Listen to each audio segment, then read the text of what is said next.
De sus primeras figuraciones a su trabajo más reciente.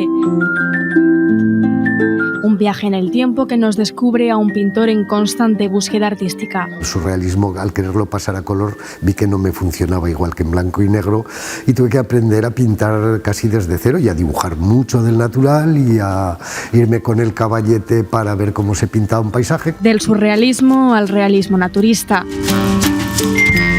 Con el retrato de escenas cotidianas donde el dominio del pincel y el color son su seña de identidad. Recojo la cotidianidad porque pinto lo que tengo alrededor y la gente que tengo alrededor y muchos cuadros te los encuentras.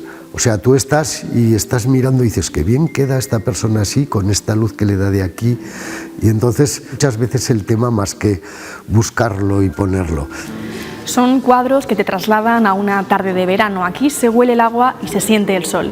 Ignacio Mayallo dedicó gran parte de su obra a retratar Las Pozas, una oportunidad única, según dice, para combinar paisaje, figuración y composición con un realismo propio de su última época, que poco tiene que ver con sus primeros cuadros, también recogidos en esta exposición.